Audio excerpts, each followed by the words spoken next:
साथियों नमस्कार। आप देख रहे हैं नेशनल जनमंच बलराम कुमार के साथ, और इस वक्त हमारे साथ हैं इंद्रदेव प्रसाद वर्मा।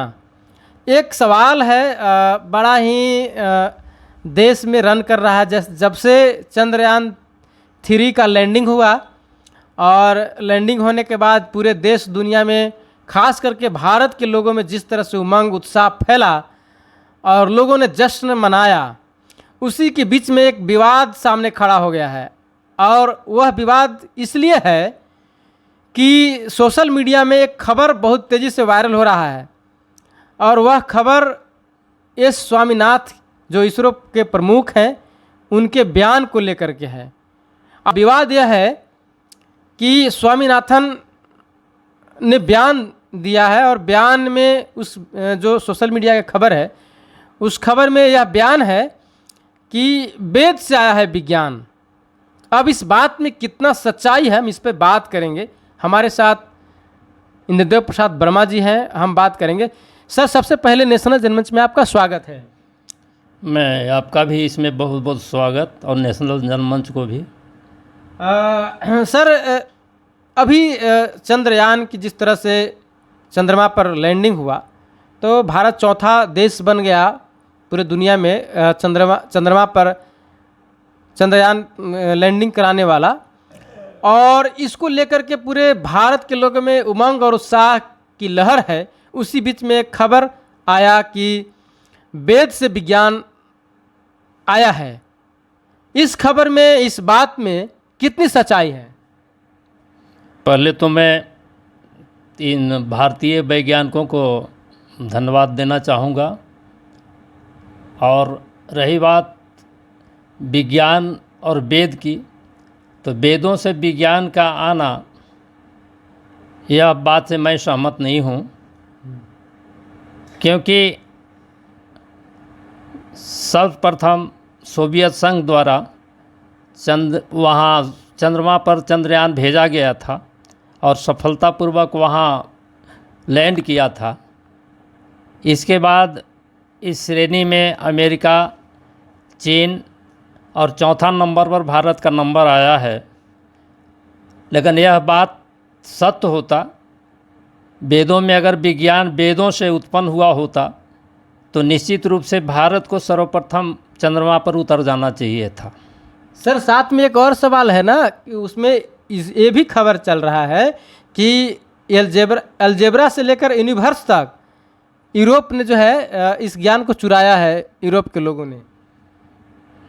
ऐसा बयान तो मुझे अटपटा सा लगता है, क्योंकि अगर वेद पूरे विश्व में फैला होता, पूरे यूनिवर्स में फैला होता, तो निश्चित रूप से आज हिंदू धर्म भारत में ही सिमट कर नहीं रह गया होता।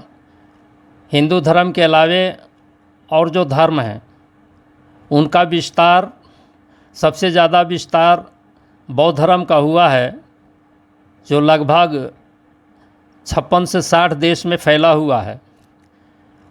और इससे साबित होता है कि इस उक्ति में सच्चाई नहीं है।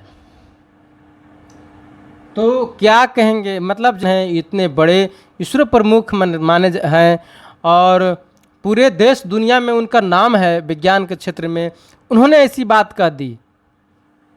कोई भी व्यक्ति सभी क्षेत्रों में महारत हासिल नहीं कर सकता है, क्योंकि दुनिया का कोई भी ऐसा व्यक्ति नहीं है जो सभी चीज़ को पूर्णतः जानकारी प्राप्त कर चुका हो।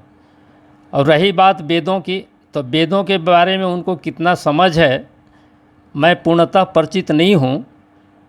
लेकिन संस्कृत भाषा, अगर वेद संस्कृत से निकला होता तो इसका विस्तार भी संस्कृत में हो गया होता।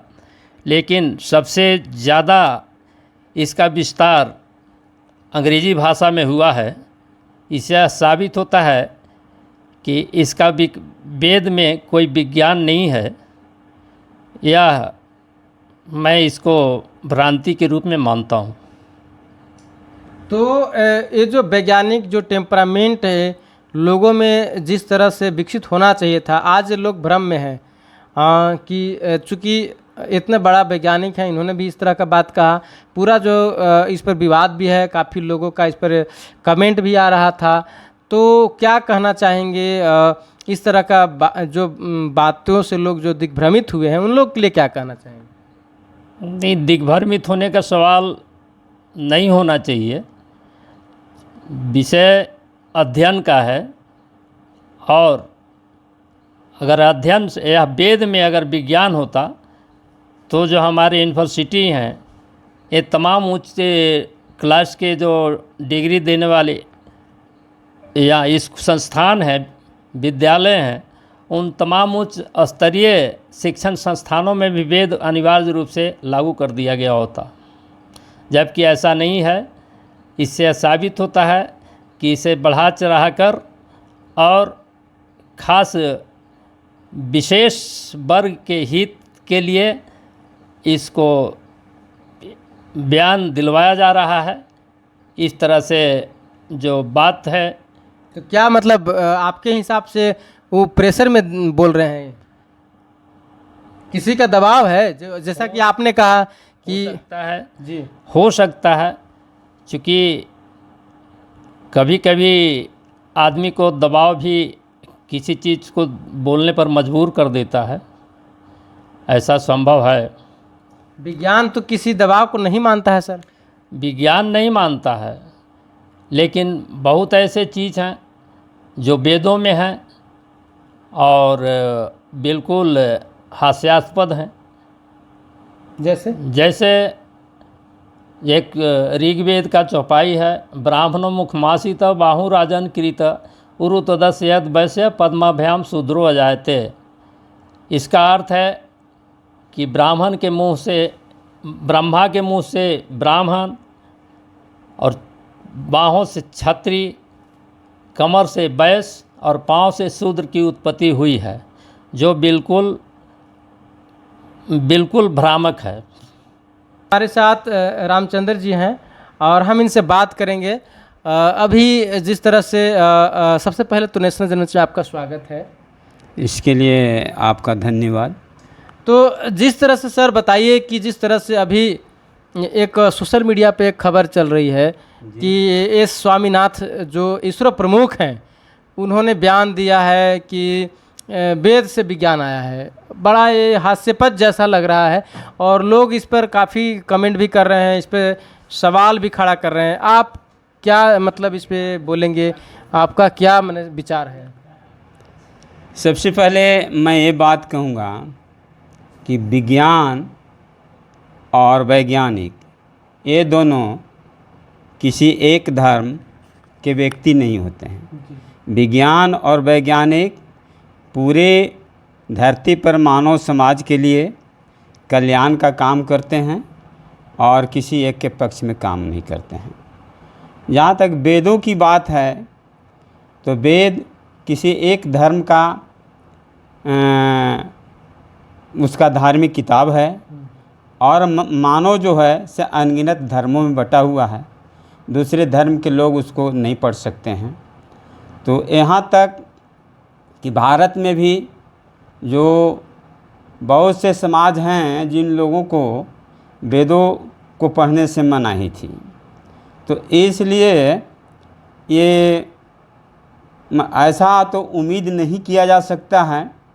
हमारे इसरो प्रमुख जो आपको जिनके बारे में बहुत में हम कह सकते हैं कि योग्यता है और उनकी नाम की आज डंका बज रही है।